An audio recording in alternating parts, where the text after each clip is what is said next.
Welcome back to the deep dive. I want to start today by pinpointing a very specific, and let's be honest, a very painful moment that I think every single person listening has felt. Oh, yeah. It's usually around 3 in the afternoon. Maybe it's a Tuesday. You've been in back-to-back meetings, or you've been wrestling with a spreadsheet or a piece of code for, I don't know, 4 hours straight. Yeah. And then, bam, it hits you. The wall. The wall, the fog. It feels like your brain, which was, this precision instrument at 9 a.m., has just turned into a block of wet concrete. That's a good way to put it, yeah. You try to read an email, and the words just kind of slide off. Yeah. You know what you need to do. Yeah. Like you logically understand the task, but you literally cannot make your brain execute the command. It's a physical feeling of resistance. It is. It's a visceral thing, and I think it's such a universal human experience. That exact texture of mental exhaustion, everybody knows what that feels like. Yeah. And for the longest time, I've just assumed, I think most people assume, this is just a gas tank issue. I've used up my brain fuel. My brain is a muscle. I've flexed it too hard, and now it's, lactic acid city up there. You're right. I just need a nap and a sandwich to refill the tank so we can go again. That is the depletion model. Yeah. And it's the intuitive explanation, right? It feels like a muscle, so we assume it acts like a muscle. We assume we've depleted some resource, maybe glucose, or that we've physically, worn out the tissue. Yeah. But today we're going to look at a stack of research that suggests that metaphor isn't just a little bit off. It might be completely wrong. Okay, that's a big claim. If I'm not running out of gas, Yeah. why does the car stop moving? Because it definitely stops moving. And that is the central mystery we are unpacking. It's the whole ballgame. We have a serious stack of papers today. Heavy neuroscience. Yeah. That points to something much more complex and, frankly, way more interesting. We are looking at the possibility that cognitive fatigue isn't about inability. It's not that you physically cannot fire those neurons anymore. It's about a fundamental change in the cost-benefit analysis your brain is running in the background. The cost-benefit analysis. It's not that you can't think. It's that your brain has decided it's just too expensive to continue. So my brain is cheap. Your brain is economical. There's a difference. Look, understanding the difference between I can't and I've decided I won't changes everything. It changes how we view productivity, burnout, even conditions like depression. All right, I'm hooked. But before we get to the whole choice aspect, which already sounds a little controversial, we need to understand the machinery. I'm looking at the list here. We've got papers from Friedman and Robbins, Menon and Desposito, Koch, Agbangla, and a brand new one, it looks like, from 2024 by Stewart and Chip. Yeah, that one's fresh off the press. So this isn't pop psychology. This is fMRI, FNIRS, network analysis. The real deal. We are going deep into the mechanics. No fluff. We're going to look at structural changes, network connectivity, regional activation, and we're going to cite the specific journals and dates because the details really, really matter here. Okay, let's start with the engine itself then. We keep using this term cognitive control. I feel like I know what it means. It means focusing. But what are we actually talking about in a neuroscientific context? So we should anchor this initial definition in a massive review paper. It's by Friedman and Robbins, published in 2021 in Nature Review's Neuroscience. It's titled The Unity and Diversity of Executive Functions, a systematic review. Okay. And to really get cognitive control, which you're right, is often used interchangeably with executive function, you have to understand this fundamental battle that's happening in your brain every single waking moment. A battle. It's the battle between goal-directed behavior on one side and habit on the other. Goals versus habits. Yeah. Eternal struggle. I feel that. Exactly. And look, evolutionarily speaking, habits are great. They're cheap. They're automatic. They save energy. A ton of energy when you walk, when you chew, when you drive a familiar route to work and you suddenly realize you don't even remember the trip. Oh, every day. That's your brain on autopilot. And your brain loves it because it consumes very little energy. It's a low-cost neural state. Cognitive control is the override switch. It's the expensive, metabolically demanding process of suppressing that automatic habit to achieve a specific, often new, goal. So habit is me reaching for my phone the second it buzzes, because that's just what I always do. That's the cheap path. That's the path of least resistance. Right. Cognitive control is the part of me that says, no, ignore it. Keep reading this dense research paper.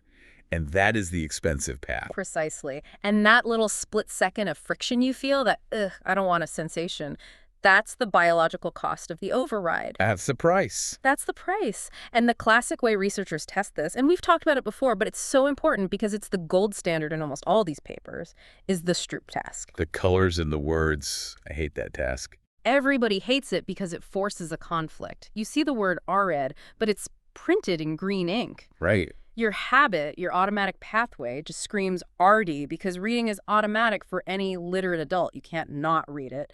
But the goal, the instruction from the researcher, is to say the color of the ink. Green. And that pause, that little stumble you have, that feeling of your brain tripping over its own shoelaces, that's the conflict you're talking about. That is the demand for cognitive control in a nutshell. And Friedman and Robbins, in their review, they discuss the famous model by Miller and Cohen, who are, legends in this field. They describe the prefrontal cortex, the PFC, as the conductor here. The part of the brain right behind your forehead. Exactly. And what it does is it sends out what they call bias signals. It's like your brain has two volume knobs. One is for read the word, and that one is naturally set to volume 10. Because it's a habit. It's a super highway. And the other knob is, say, the color, which is naturally at volume 2. The PFC has to actively reach out, turn down the read knob, and crank up the color knob. That act of retuning is cognitive control. So the PFC is the DJ, constantly mixing the tracks. But Friedman and Robbins argue this isn't just one single skill, right? It's not a generic focus button. They say it's a collection of specific skills. This is so crucial for understanding why we get tired in different ways. They reference a framework from a researcher named Miyake, his unity and diversity model. It's a brilliant framework that's really stood the test of time. They argue that cognitive control breaks down into 3 distinct diversity components. Think of them as 3 separate tools in the toolbox. Let's walk through them. What's tool number 1? Tool number 1 is inhibition. This is the brakes. It's the don't do it function. Simple enough. It's stopping what they call a prepotent response. Not eating the donut when you're on a diet. Not looking at the notification that just popped up. Not, snapping at your spouse when you're angry. It's purely about suppression. Okay, so that's the no function, the brain's veto power. What's number 2? The second tool is updating. This is all about working memory. It's the ability to monitor incoming information and replace the old stuff with the new stuff. Give me a real-world example of that. It sounds a little abstract. Okay, imagine you're following a recipe. You have 3 cups of flour held in your head. Then you realize, oh, wait, I'm making a half batch. You have to actively dump the 3 cups, calculate half, and then hold 1.5 cups in your head while you reach for the measuring cup. Ah, I see. That action of dump and replace, that's updating. Or think about a stock trader monitoring prices on a screen. The price of Apple changes. They have to dump the old price and slot in the new one instantly to make a decision. I can see why that gets tiring. If the recipe changes 10 times or the market is really volatile, I am going to lose track. It feels like juggling. It is cognitive juggling, absolutely. And the third tool is shifting. This is about mental flexibility. It's switching between different task sets or different sets of rules. Okay. So you're writing an email to your boss, you're using a formal tone, strategic thinking, long-term planning. Then your kid walks in and asks for juice. You have to switch to a parental tone, logistical thinking, immediate action. Then you have to switch back to the email. The switching cost. I feel that in my bones every single day. Yes. Every time you switch, you have to unload one entire set of rules and load a completely different one. That's shifting. So we have inhibition, which is stopping, updating, which is refreshing, and shifting, which is switching. That's the diversity, the separate skills. So what's the unity? The paper calls it the unity and diversity model. What ties them all together? The unity factor, according to the model, is active goal maintenance. Oh. Whether you are inhibiting, updating, or shifting, the one thing you absolutely must do is hold the reason you're doing it in your mind. The goal. You have to actively maintain the goal, finish the email, to make the inhibition of your phone even possible. If that goal slips from your mind for even a second, The habit takes over. You grab the phone. instantly, the goal is the anchor. That is a really, really helpful distinction. Because I feel like when I get tired, I don't forget how to type, and I don't forget how to ignore my phone, but I do forget why I'm doing it. The goal gets fuzzy. The motivation disappears. You lose the signal. The why fades out. And that leads us to one more critical distinction from that Friedman and Robbins paper that's vital for fatigue. It helps explain why you can be a math genius, but terrible at managing your emotions. Okay. It's the difference between hot versus cool control. This sounds like a jazz album, but I'm guessing it's neurology. It's all about emotion. Cool cognitive control is what we usually test in sterile lab settings. Remembering a sequence of numbers. Solving a logic puzzle. It's abstract, it's decontextualized, it's non-emotional. It primarily recruits the lateral parts of the prefrontal cortex. The Spock part of the brain. Pure logic. Basically, yeah. Hot cognitive control, on the other hand, is when the decision involves incentives, motivation, or high-stakes emotion. So real life. Pretty much. Think of gambling tasks. Yeah. Delaying gratification, resisting a temptation where the reward is visceral, like food or sex or safety. Okay, so deciding not to eat the cake on the counter is hot control. Deciding how to divide that same cake into 8 equal slices, that's cool control. That is a perfect analogy. And here's the kicker. Hot control recruits different, though overlapping, brain regions. It involves the orbitofrontal cortex and the ventromedial PFC. These are regions that are heavily wired into the limbic system, the reward centers of the brain. Why does that distinction matter so much for fatigue? Because you can burn out one system without fully burning out the other, but they often cascade into each other. You might be able to keep pushing through the spreadsheet. That's cool control, even when you're tired. But the second someone comes over and criticizes your work, you just explode. That's a hot control failure. The emotional regulator goes offline. Exactly. The logical calculator is still limping along, but the emotional shock absorber is gone. I have definitely been there. I can type, but I cannot be nice. A classic end-of-day symptom. So now we have the parts list. Inhibition, updating, shifting, hot, and cool. But now we have to look at the wiring. Because one of the biggest shifts in neuroscience in the last decade, and this is absolutely central to the Menon and D'Esposito paper from 2022, is moving away from looking at blobs. Blobs. You know the old pictures, right? A brain scan with a glowing red spot that says, this is the math spot, or this is the anger spot. Of course. That's basically phrenology with better technology. Yeah. The brain doesn't work in isolated blobs. It works in large-scale functional networks. So it's about the conversation between the parts, not just the parts themselves. It is all about the connectivity. The paper is titled The Architecture of Cognitive Control Networks and the Human Brain, and it was in Nature Review's Neuroscience in 2022. Menon and D'Esposito talk about something they call a connectional fingerprint. A connectional fingerprint. You define a brain area not by where it sits on a map, but by who it talks to. What are its inputs and outputs? And for our purposes, for productivity and fatigue, there are really the big 4 networks we need to map out. Okay, let's introduce the cast of characters in our brain's internal drama. Who are the big 4? First up, the star of the show, the frontoparietal network, or FPN. This is the central executive. It's the flexible hub. When you are learning a brand new task, solving a novel problem, or adapting to a sudden change in the rules, the FPN is lighting up like a Christmas tree. It creates the control logic. It sets the strategy. So the FPN is the CEO, making the big strategic decisions during a crisis. Yes. It's fast, it's adaptive, it's intelligent. Then you have its partner, the cingulo-opercular network, or CNON. This network is different. It's responsible for set maintenance. It's about tonic alertness. Tonic alertness. That sounds like endurance. It is. If the FPM is the one who figures out the puzzle, the CNON is the one that keeps you focused on that puzzle for the next 45 minutes. It maintains the cognitive set, it makes sure the lights stay on, and the policy that the FPN decided on is actually followed. Okay, so FPN is the strategist, CNN is the operations manager keeping the production line moving. That's a great analogy. Third, we have the salience network, or SN. The main node here, the headquarters, is a region called the anterior insula. The salience network is the switchboard. Its job is to constantly scan the environment, both outside, like is that a fire alarm, and inside, am I hungry? Am I in pain? And decide what is important right now. It filters the noise from the signal. And it directs traffic. If the salience network detects something crucial, it toggles the brain's resources. It's the one that can switch you from deep thought about a spreadsheet, the FPN, to immediate action because you just stub your toe. It's the referee deciding which network gets the ball. Okay, and the fourth one? The antagonist in our productivity story, but absolutely essential for our humanity, the default mode network, or DMN. Ah, the DMN. The daydream network. I've heard of this one. That's the one. The DMN is what activates when you are not doing an external task. It's involved in self-reflection, thinking about the past, planning for the future, and general mind wandering. So when I catch myself staring out the window wondering what I should have for dinner instead of working, that's the default mode taking the wheel. Yes, and here is the dynamic dance that Menon and D'Esposito describe so well. When your brain is fresh, rested, and working efficiently, these networks are distinct. They call it segregation. The visual stuff stays in the visual cortex. The motor stuff stays in the motor cortex. The networks are doing their own thing, specialized. Efficiency through specialization.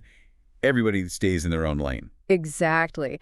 But, and this is the key, when you engage in a high-demand task, like that complex spreadsheet or learning a new language, the FPN, the executive, and the con-end, the maintenance network, have to integrate. They have to start talking to each other constantly and intensely. They form a task force. They literally synchronize their firing patterns. They form a temporary super network. So focus is literally the brain physically connecting these different specialized networks together. Yes. In fact, Men and Disposito highlight research showing that higher global integration during a task is a direct predictor of faster and more accurate performance. The better your brain is at networking these distant regions, the smarter and more effective you are in that moment. But I imagine holding a giant conference call with departments from all over the country takes a lot more energy than everyone just sitting in their own offices working alone. Bingo! That's the perfect way to think about it. Integration is metabolically expensive. It requires maintaining these long-distance neural pathways against the brain's natural tendency to just settle into a low-energy segregated state. And this brings us directly to the breakdown. To the fatigue. Right. And here we bring in a paper by a researcher named Koch, published in 2022 in Current Opinion in Behavioral Sciences. It's called Cognitive Control and the Dopamine Balance Hypothesis. It asks, what is the neuroscience of hitting the wall? And it turns out fatigue is not just the absence of energy. It is a specific functional state characterized by network disintegration. The conference call drops. The connection gets unstable, and then it goes dead. Koch, referencing earlier work by Wiley and others, describes a sort of fatigue network that becomes active, involving the striatum, the dorsolateral PFC, and the anterior insula. But the main finding, the big picture, is that under prolonged load, the brain actively shifts from that expensive, high-integration state back toward a more segregated state. It's a strategic retreat. It's effectively saying, I'm not paying the long-distance bill for this call anymore. That's exactly it. It starts cutting the lines. The long-range connections, particularly these crucial striatal cortical pathways, those are the wires connecting your deep motivation centers, the striatum, to your high-level thinking centers, the cortex. They start to fail. Wait, hold on. The motivation center stops talking to the thinking center. That explains so much. That explains why I know I should keep working, but I just don't feel like working. The wire is literally cut. The signal isn't getting through. The brain retreats to what they call a low wiring cost configuration. It's very economical, but it's terrible for complex performance. You become prone to errors. You start slipping back into habit and autopilot. The default mode network creeps back in, and you just lose that sharpness. And Koch mentions this isn't just a structural change. We can actually see it in the brain's electrical waves, too. Yes. EEG studies, which measure brain waves, show that as fatigue sets in, you get a marked increase in alpha and theta waves. Remind us what those are. So beta and gamma waves are high-frequency waves. They're associated with active concentration, problem-solving, intense processing. Alpha and theta are much slower. They're associated with relaxation, drowsiness, or the brain just idling. Okay. So you are sitting at your desk, your eyes are open, you're trying to work, but your brain waves are starting to look like you're meditating or about to fall asleep. You're idling the engine, even though your foot is on the gas. Now, we talked about the structure falling apart, but we have to talk about the fuel, or maybe the oil. Yeah. You mentioned the striatum. That's dopamine territory, right? It is the heart of dopamine country. And Koch's paper really emphasizes the dopamine balance hypothesis. Now, pop culture tells us dopamine is the pleasure molecule. Right. That's a massive oversimplification. In the context of cognitive control, dopamine is much more about the signal-to-noise ratio. Explain that. What does that mean? Okay, imagine your goal. Finish this report. It's a clear radio signal and everything else. Your hunger, your boredom, the sound of the air conditioner, your phone buzzing, the itch on your leg, all of that is static noise. Okay, dopamine acts on the prefrontal cortex to boost the signal and dampen the noise. It helps to stabilize the representation of the goal in your mind. It keeps it bright and clear. So high dopamine helps me lock onto the target and just ignore all the static. Yes. But if dopamine levels drop, or if the receptors for dopamine become less sensitive because they've been firing continuously, which happens under prolonged stress, the signal gets weak, the noise gets loud. Suddenly, the goal of finish the report feels fuzzy and distant and abstract.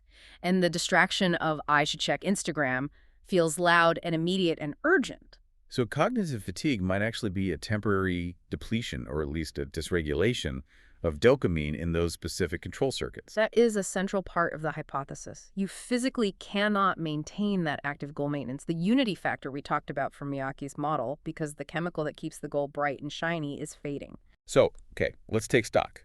We have the networks disintegrating to save energy. We have the dopamine signal fading, which lets all the noise in. That paints a pretty clear picture of the structure of fatigue. Yeah. But I want to get into the lived experience of it. Right, the feeling. Yeah. We have this paper by Agbangla and colleagues from 2022. It was published in the journal Brain Sciences. The title is Load-Dependent Prefrontal Cortex Activation Assessed by Continuous Wave Near-Infrared Spectroscopy. They didn't just theorize this stuff. They watched it happen in real time. They did, and they use a really cool technology, fNIRS. Can you just briefly explain how that's different from a typical MRI? Sure. An fMRI measures blood flow using giant magnetic fields. It's incredibly powerful, but you have to lie perfectly still inside a giant, loud tube. fNIRS stands for Functional Near-Infrared Spectroscopy. It's basically a cap you wear, kind of like a swim cap with little sensors on it that shine near-infrared light into your skull. Like into the skull, that sounds intrusive. It's actually totally non-invasive. That wavelength of light passes through bone and skin pretty easily, but it bounces off hemoglobin, the molecule that carries oxygen in your blood. Ah, okay. By measuring the light that bounces back, they can get a really good estimate of how much oxygenated blood is in a specific part of your cortex at any given moment. It's like a localized pulse oximeter for your brain. And the big advantage is that participants can just sit up at a desk and do tasks more naturally. So Agbangla and the team strapped these caps on a bunch of young adults and then made them do what exactly? Two pretty nasty tasks. First, the famous N-back task, which is a pure test of the updating function. You see a sequence of letters one after another, and you have to press a button if the current letter matches the one you saw N steps ago. 1 back is easy, you just have to remember the last letter. 3 back is an absolute nightmare. I've done the N back. It is infuriating. You have to constantly be memorizing a new letter while also forgetting the oldest one. It just breaks your brain. It's designed to. And the second task was random number generation. They asked people to just speak random numbers in a sequence, like at a rate of 1 per second. That sounds easy. Just say numbers. 7, 4, 21. It's deceptively hard. As humans, we have deep-seated habits. We love patterns. We want to say 1, 2, 3, or 2, 4, 6, or 10, 20, 30.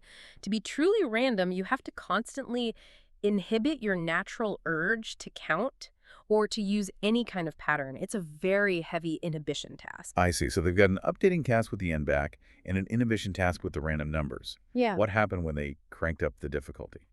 Well, first, performance dropped. No surprise there. As the load went up from a 1 back to a 3 back, accuracy went down in a nice straight line. But the blood flow data, the hemodynamics, that was the fascinating part. As the load increased, the amount of oxygenation in the prefrontal cortex also increased. So the brain was pumping more fuel to the fire. It was trying harder.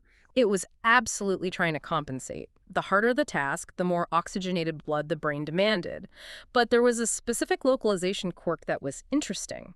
The activity was significantly greater in the ventrolateral PFC, VLPFC, compared to the dorsolateral PFC. Okay, why does that little bit of brain geography matter? The dorsolateral part, the DLPFC, is usually thought of as the workspace for holding information. The ventrolateral part, the VLPFC, is more associated with things like reflexive reorienting and inhibition. Okay. The researchers speculate that this high VLPFC activity means the participants weren't just working on the task itself.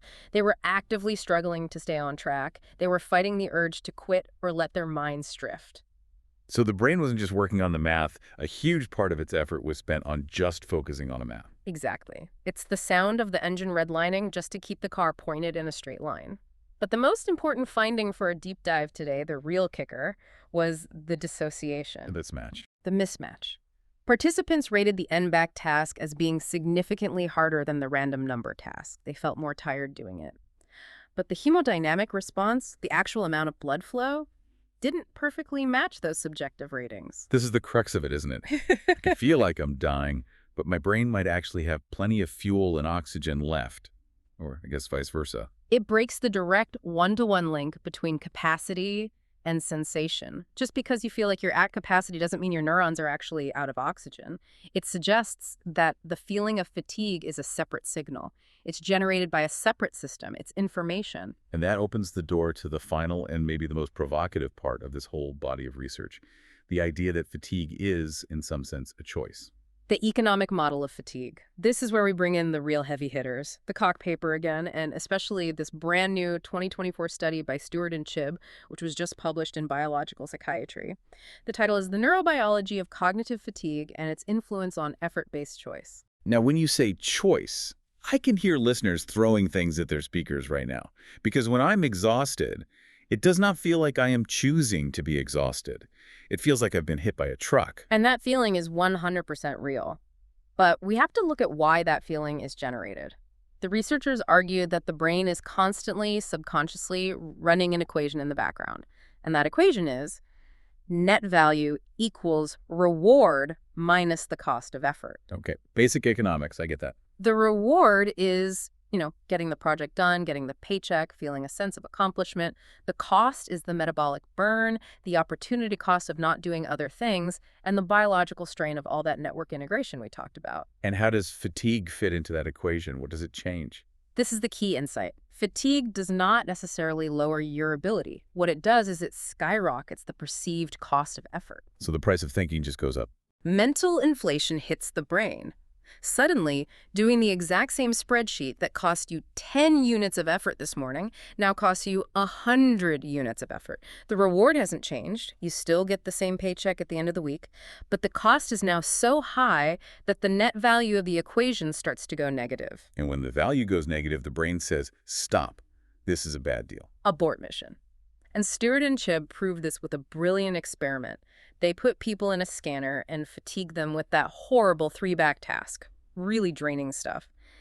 Then, after they were tired, they gave them a series of choices. Okay. The choice was, you can do a hard task for a lot of money, or you can do a default easy task, a simple 1-back for a very small amount of money, just $1. The lazy option versus the hustle option. Exactly. And the behavioral result was crystal clear. As fatigue increased, participants became significantly less willing to choose the high-effort, high-reward option. They started defaulting to the low-effort option even though they were actively leaving money on the table. They were willing to pay money to avoid thinking. They were. But Stewart and Chibb wanted to see why. And inside the fMRI, they found something they call a dyshomeostatic signal. Dyshomeostatic. That is a mouthful. Break that down for me. Homeostasis is balance, a stable internal state.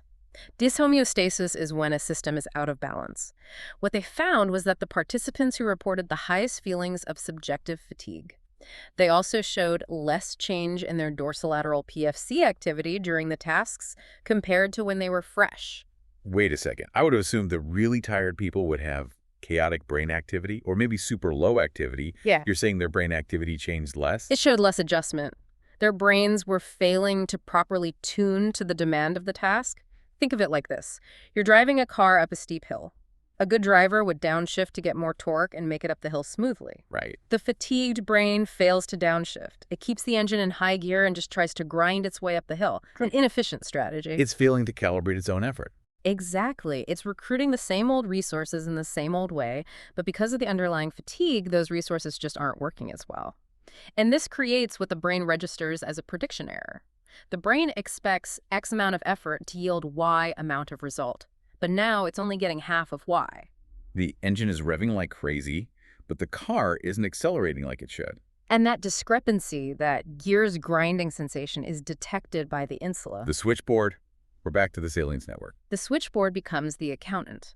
The Stewart and Chibb study specifically highlights the right anterior insula, Ani's iolans. It seems to be the part of the brain that tracks the subjective value of effort. And what they found was that under fatigue, the connectivity, the communication between the DLPFC, the worker grinding away, and the right anterior insula, the evaluator, increased significantly. So the worker in the factory, the DLPSC, is on the phone screaming at the accountant in the main office, the insula, saying, I'm working my butt off down here and nothing is happening. The results are terrible. And the accountant looks at the books and says, this is a bad investment. The return on investment for this effort is garbage. We are burning glucose and getting nothing for it. Shut down production.